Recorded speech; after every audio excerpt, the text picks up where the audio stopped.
Vous allez écouter Kakou chapitre 3. Un prophète envoyé de Dieu. Prêché le dimanche 10 novembre 2002. À Locadjro, Abidjan, Côte d'Ivoire. Extrait du livre du prophète Kakou Philippe. Le seul, vrai prophète envoyé par le Seigneur Jésus-Christ, pour le salut de notre génération. Kakou chapitre 3, un prophète envoyé de Dieu. L'évangile du royaume des cieux vient toujours du ciel à travers un ange, tandis qu'il y a un autre évangile qui vient de l'abîme à travers l'école pastorale. Car Dieu remplit le cœur, tandis que le diable remplit la tête. Rappelez-vous comment le 24 avril 1993, le son de sa voix entra en moi et que j'ai tombé mort. Vous voyez? C'est le diable qui a institué l'école pastorale. Car si j'envoie quelqu'un appeler ma femme qui est en voyage au village, cet envoyé n'a d'instruction à recevoir de personne. Je suis le seul à lui dire ce qu'il doit dire à ma femme et je sais qu'elle croira en lui. L'Assemblée dit Amen. Que Satan et ses enfants prennent l'école pastorale, institut biblique et Internet, moi et ma maison, nous resterons avec la révélation prophétique. L'Assemblée dit Amen. Et après l'école pastorale, les séminaires et diplômes théologiques, quand ces hypocrites, ces fils du diable se tiennent à la chair, ils disent « Ô Dieu, que je sois effacé et que tu parles au travers de moi. » Vous voyez, c'est de la confusion. Si vous savez que Dieu peut vous effacer pour parler au travers de vous, alors qu'est-ce que vous êtes allé chercher dans les écoles pastorales? L'école pastorale n'est rien d'autre qu'un lieu où les gens vont apprendre les techniques de manipulation psychologique. Vous voyez, ils étudient les réactions et comportements des gens. C'est tout cela qu'on appelle le mysticisme et c'est ce qu'ils cachent aux gens. Bien, la Bible déclare qu'il n'y a rien de caché qui ne sera révélé à la lumière du jour. Dieu l'a fait car le temps de rétablissement était venu, mais malheureusement, ceux pour qui cela a été fait étaient déjà ivres et ne pouvaient faire la distinction entre le bien et le mal, entre l'esprit de Dieu et l'esprit du diable, entre la parole de Dieu et la théologie. Et le fruit qui ressort de cela, ce sont les églises catholiques, protestantes, évangéliques et branhamistes. Et c'est à tort que ces caricatures sataniques sont appelées églises, devenant du coup une malédiction pour le pays et l'objet de toute la colère de Dieu. Si bien que lorsqu'une coupe de tourment est déversée sur un pays, les églises se pressent d'interpréter cela de sorte à affermir le méchant dans sa voie. Je ne puis m'imaginer de quel châtiment les églises seront jugées dignes au jour du jugement. Sachez que si Dieu était le chef de ces églises, elles ne prieraient jamais ensemble avec les bouddhistes, les maïkaris, les musulmans, les féticheurs, les masques avec des libations et des danses guerrières. Et surtout les églises africaines se prononceraient sur ces télévisions violentes et pourries, sur ces rues princesses et princières, des journaux exposant des femmes nues, des rythmes et danses impures, la distribution de préservatifs, le planning familial, etc. Vous voyez, là où le péché est légalisé, l'Église doit se prononcer. Si on distribue des préservatifs aux élèves, aux soldats et autres, et que les églises ne disent rien, elles ne doivent pas non plus prier, sinon ce sont elles les pires ennemis de l'Afrique et c'est ce qu'elles sont. Pourquoi cela? Parce que le péché de celui qui utilise les préservatifs et les pilules est semblable au péché de celui qui avorte. Quand des châtiments viennent sur un pays, c'est surtout contre les églises que ces châtiments sont exercés, comme autrefois sur les dieux d'Égypte. Vous voyez? Moi, Kakou Philippe, esclave de Jésus-Christ, je ne vous décourage pas, mais c'est en vain que vous priez. Dieu s'est suscité des serviteurs pour exercer le jugement, comme il avait suscité son serviteur Nebuchadnezzar contre Israël dans le passé. N'est-ce pas Dieu qui décrète tout ce qui arrive sur la terre? L'Assemblée dit Amen. Comme Joseph, les Noirs déportés d'Afrique et des agneaux fuyant les loups de la persécution romaine se retrouvèrent sur une nouvelle terre, l'Amérique.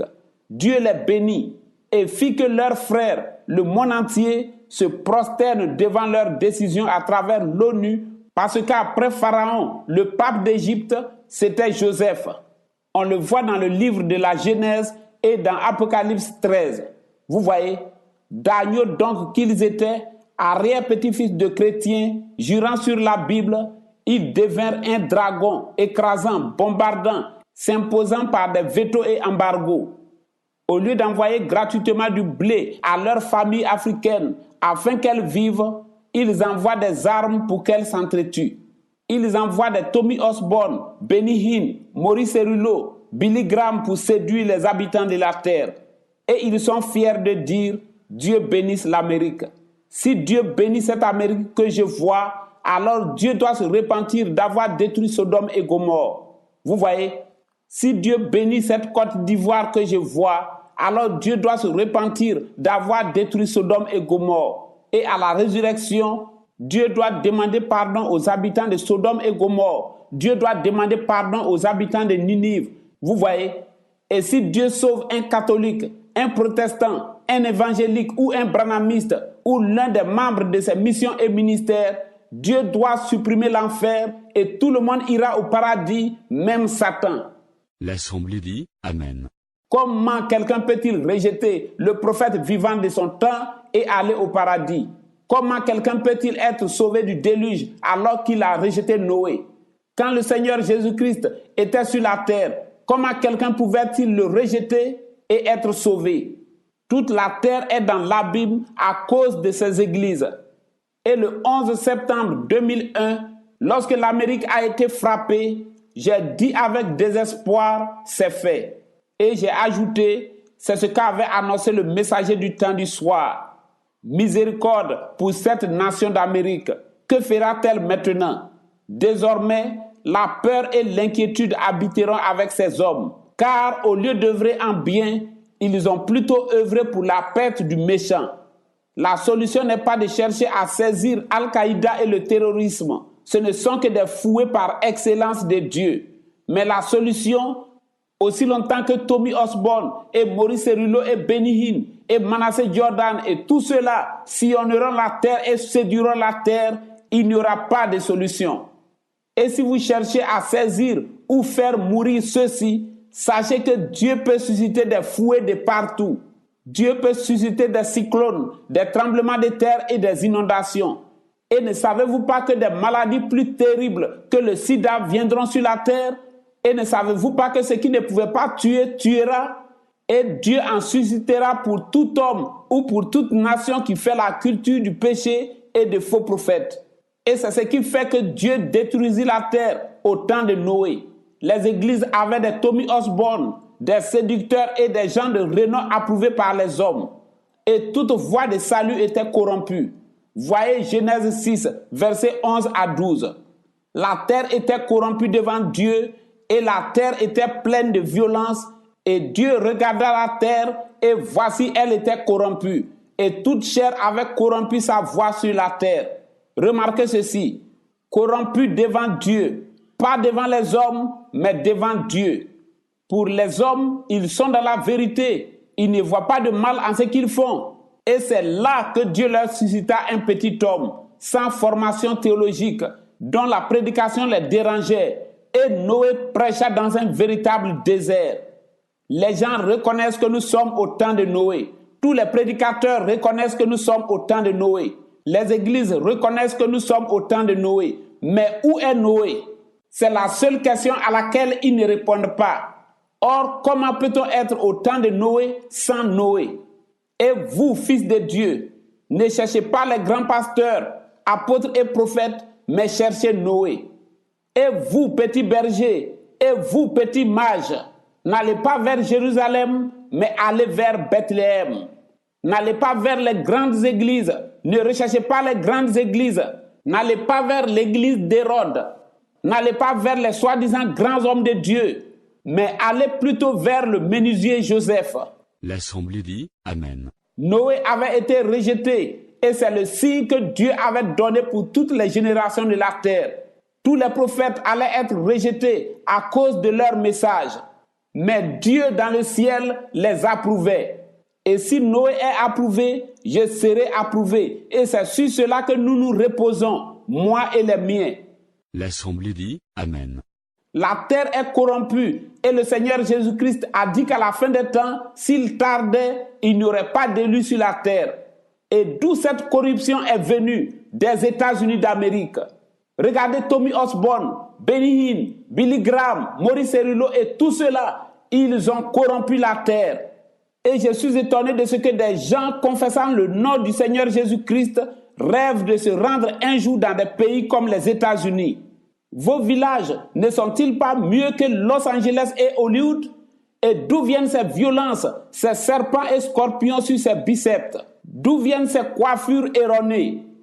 De la même manière que vous rêvez pour l'Europe et l'Amérique, c'est ainsi que vos âmes soupirent pour le péché et l'enfer. Car ceux qui sont en Europe et aux États-Unis et qui sont remplis du Saint-Esprit désirent être à votre place ici en Afrique, loin de ce qu'ils voient là-bas. La première bête d'Apocalypse 13, le Vatican, a souillé la terre par l'Église catholique romaine. Et je vous dis de garder les oreilles sur le Vatican. Un jour, une nouvelle ébranlera le monde. Et ce temps est maintenant venu. Et l'instrument pour ce jugement, c'est l'esprit qui est dans Al-Qaïda. Et le monde entier dira, qui est-ce qui a fait cela? Vous voyez, la deuxième bête d'Apocalypse 13, les États-Unis, elles-mêmes l'image du Vatican, a corrompu la terre par les églises protestantes et évangéliques qui sont elles aussi l'image du catholicisme. Le tout agissant sous la marque de la bête, l'esprit qui animait autrefois Babel et qui fut transmis à Babylone, puis à l'Empire Médo-Perse, puis à l'Empire mondial grec, puis à l'Empire romain et à l'Église catholique qui sort de Rome. De là, cet esprit fut transmis aux USA et aux églises protestantes et évangéliques pour aboutir aujourd'hui au branhamisme. Et pour plusieurs Américains, l'Amérique est la nouvelle Jérusalem. C'est une vérité, mais une vérité historique au moment où les chrétiens fuyaient la persécution romaine. Et aujourd'hui, dire qu'un pays africain est la nouvelle Jérusalem, c'est injurier Dieu et son trône. Et si la Côte d'Ivoire est un éléphant économique et politique, elle est aussi spirituellement une chauve-souris. Et cela est manifesté depuis un temps aux yeux du monde entier. Un animal qui vole, qui mange et fait la selle par la bouche, qui dort la tête en bas. Un animal aveugle qui s'envole le jour et la nuit. Un oiseau sans plumes. Un oiseau qui a des dents. Une créature de mauvais augure. Et c'est ce que sont les soi-disant chrétiens de Côte d'Ivoire. L'Assemblée dit Amen. Ils peuvent même s'unir avec les ordres mystiques pour prier. Des catholiques, musulmans, bouddhistes, protestants, évangéliques, des féticheurs réunis pour implorer leur Dieu. La folie des chrétiens de Côte d'Ivoire manifestée. Le cœur et la nature et la spiritualité de la Côte d'Ivoire manifestée à travers des chauves-souris. Et moi qui suis chrétien, accepterai-je de prier pour que vive un pays qui se dit laïque? Le Dieu au langage symbolique n'a-t-il pas placé des chauves-souris au cœur du plateau, cœur d'Abidjan, cœur de la Côte d'Ivoire? Pourquoi cela? Parce que c'est l'emblème spirituel et religieux de la Côte d'Ivoire. C'est le « ainsi dit le Seigneur ». L'Assemblée dit Amen. Un jour, je prêchais au plateau et j'ai dit que la Côte d'Ivoire méritait plus que le sida. Et quelqu'un dans la foule a crié « Si le sida est petit, que Dieu envoie des dragons, nous sommes là. » Et les jours qui suivaient, le pays fut frappé, le sang coula. Certainement les dragons avaient frappé. Vous voyez, si vous êtes candidat au péché et que vous raidissez le cou devant la réprimande, Dieu vous suscitera des Ben Laden investis de pouvoir prophétique et divin. Le Dieu devant qui je me tiens est celui qui exécute ses desseins sur les habitants de la terre. Et vous, Ivoiriens, vous avez démontré aux yeux du monde entier que vous êtes pire que le Congo, Kinshasa et Tchalamona. Dois-je prier pour que vivent les rues princesses? Dois-je prier pour que vivent les églises et leurs prophètes? Si je le fais, que mon âme ne vive pas et que les portes du séjour des morts prévalent sur moi. Mais je prie pour les élus afin que les eaux ne les emportent pas et qu'ils se réunissent pour la vie éternelle et que leur foi ne défaille point. Mais à cause du péché et à cause des églises, sachez que le monde ira de souffrance en souffrance. Et il arrivera en saluant qu'un homme ne pourra pas serrer la main de son frère ou de son meilleur ami de peur d'être contaminé par la maladie. Des gens marcheront sans se toucher, Les écoles seront fermées et vous entendrez dire « J'ai peur d'emprunter le métro, j'ai peur d'emprunter le bus, j'ai peur d'être contaminé. » Vous voyez, le juste dira au méchant « Va exhiber ta nudité à la plage. » Et le méchant lui dira « Je ne vais pas. » Vous voyez? Bien. Que dit la Bible? Que dit Matthieu 24, verset 22? La Bible dit que si le temps n'était pas abrégé, nulle chair ne serait sauvée. Mais quand on voit le travail et la multiplication des églises, on a l'impression que si le Seigneur tarde, toute chair sera sauvée. Ne soyez pas séduits jusqu'à ce point. Et ne me regardez pas comme une menace pour vos églises à cause de vos intérêts, mais plutôt comme une grâce. On me traite de faux prophètes, antichrist, envoyé de Satan, hérétique, et ce que je prêche de prédication nivaquine, sans pouvoir dire que ce que je dis est faux. Vous qui prêchez la théologie et autres, allez au paradis, et Noé et Moïse, et les prophètes et les apôtres et moi, nous qui avons prêché l'évangile venant du ciel, nous irons en enfer.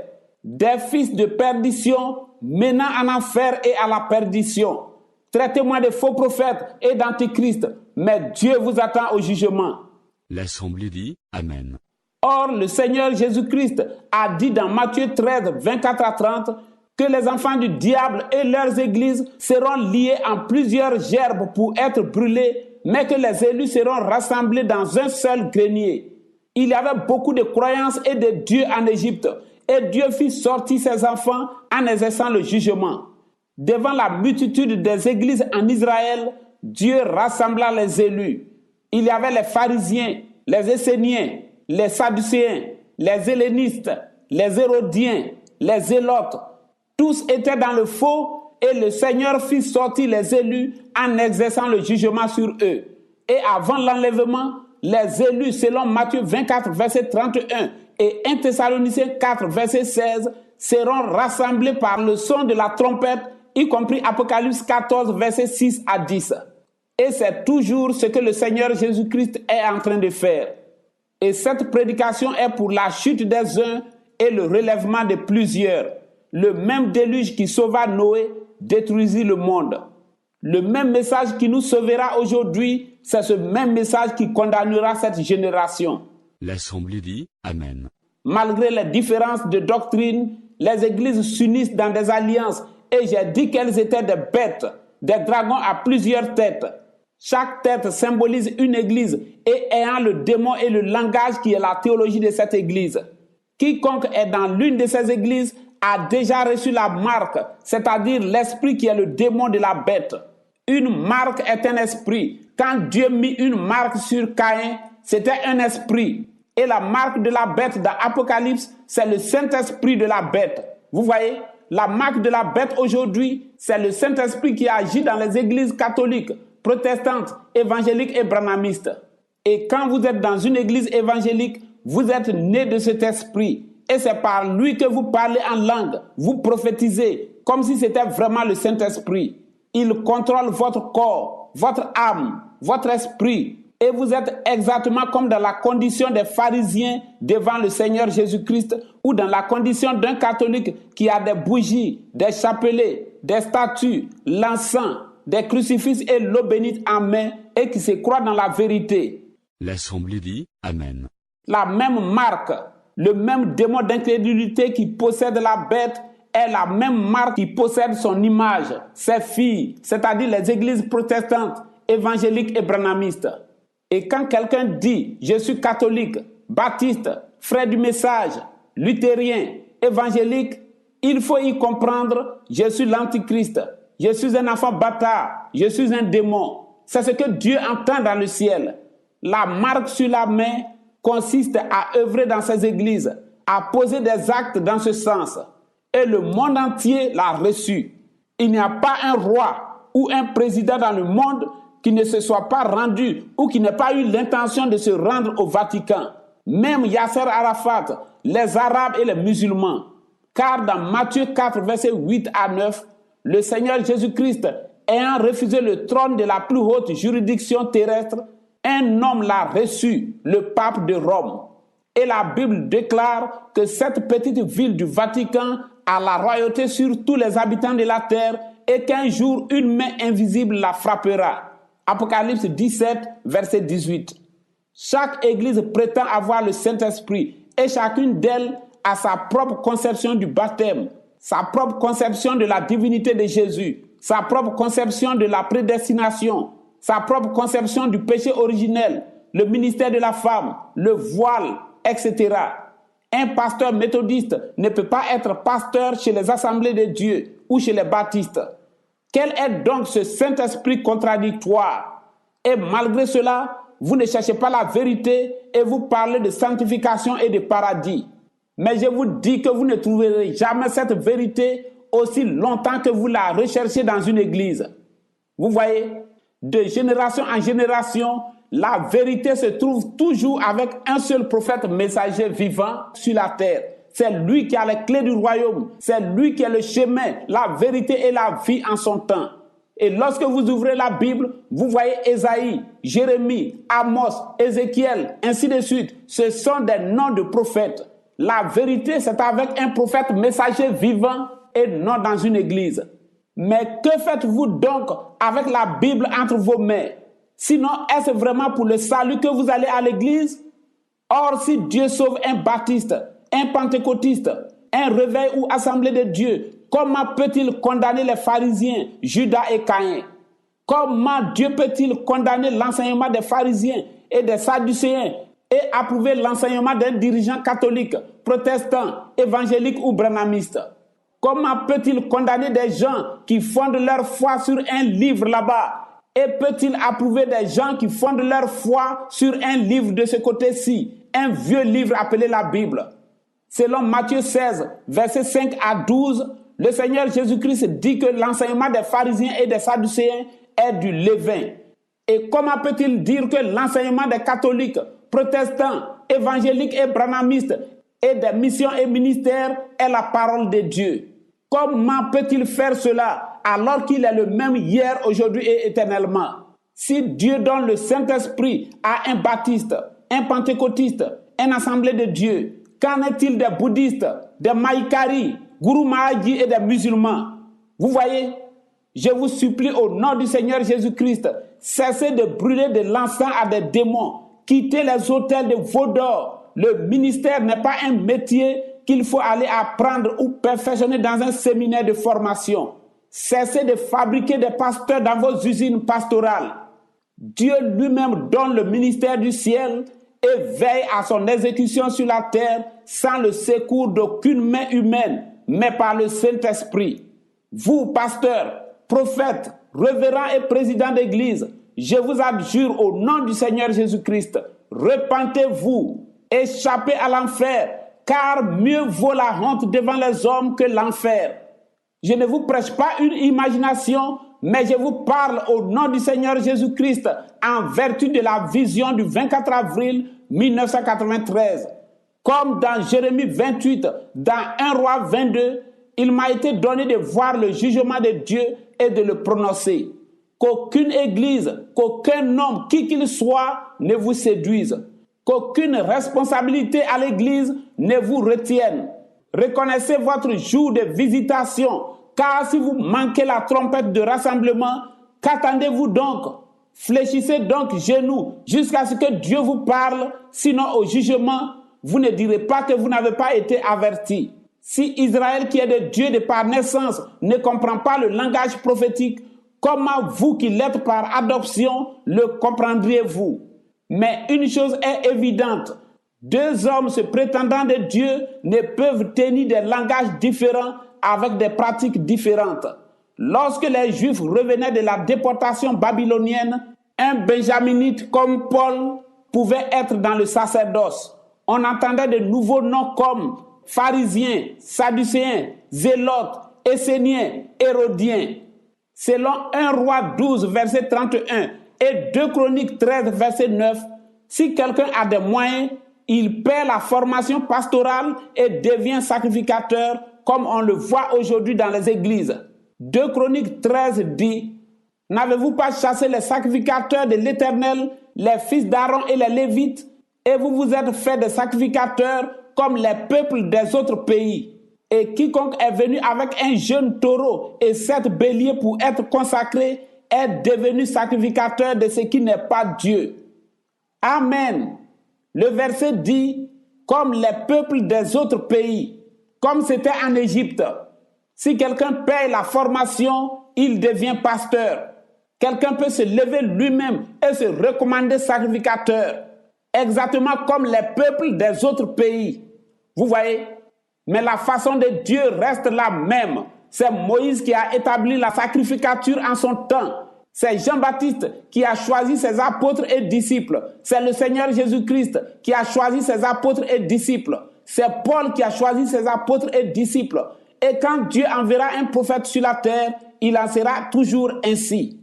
Et c'est la seule chose que Dieu reconnaît. Le ministère, c'est l'élection divine. Ce n'est pas une affaire d'intelligence ou d'argent ou d'onction.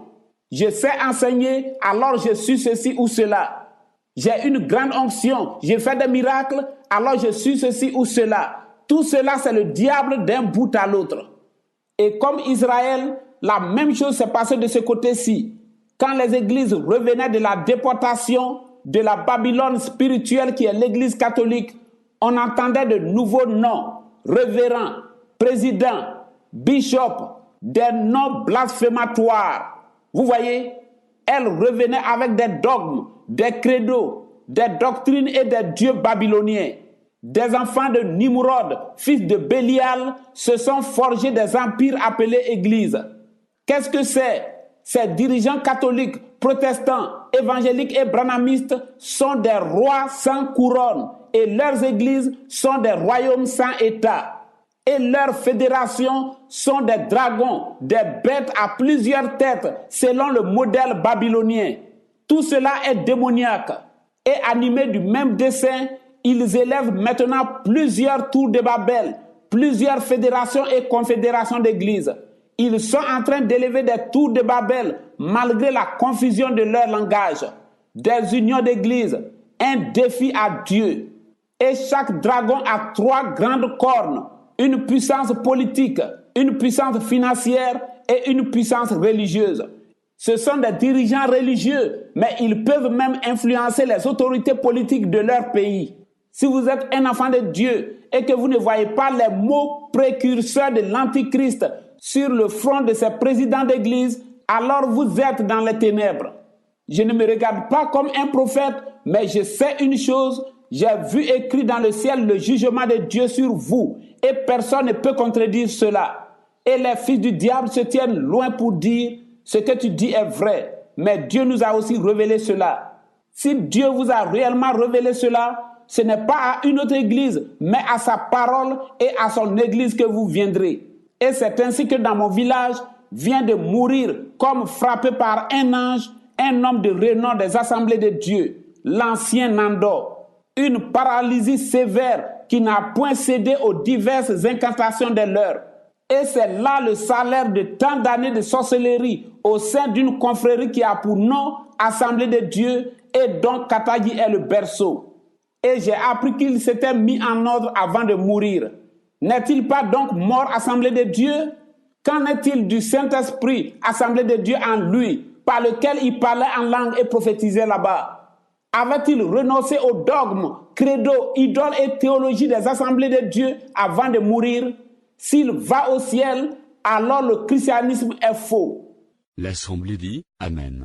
Ce Nando avait tellement séduit, aveuglé, égorgé et envoyé d'âmes en enfer que son enfer à lui avait commencé ici-bas.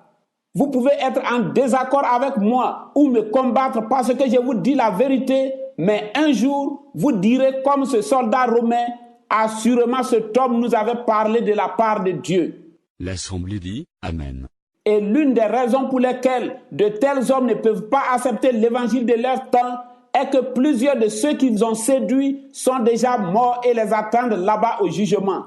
Ils doivent aller répondre pour ces âmes devant Dieu. Dieu ne peut donc pas accepter qu'ils changent de voie ici sur la terre. Dieu serait injuste si Guillermo Maldonado, Alberto Motesi, Claudio Frezon, Paula White et Chris Oyakhilome vont au paradis alors que plusieurs de ceux qui croient en eux sont déjà morts. Vous voyez, c'est cela. Et moi, je parle comme ayant autorité parce que je me suis tenu dans le conseil de Dieu. Acceptez la réprimande, car votre goût n'est pas nécessairement celui de Dieu. Et si vous êtes réellement un serviteur de Dieu, votre prédication va s'accorder avec le prophète vivant de votre temps. Et c'est le souci de tous ceux qui servent réellement Dieu avec crainte. L'Assemblée dit « Amen ». Paul dut monter vers les apôtres pour vérifier ce qu'ils prêchaient selon Galates 2, versets 1 à 2.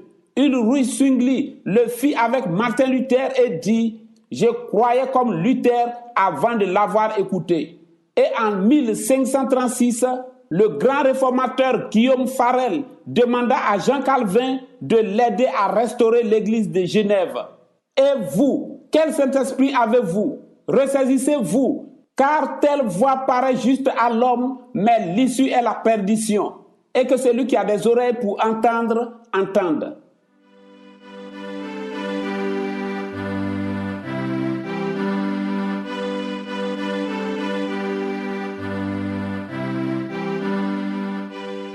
Le message du prophète Kakou Philippe est en plus de 100 prédications, en version écrite et audio, et plus de 20 interviews vidéo.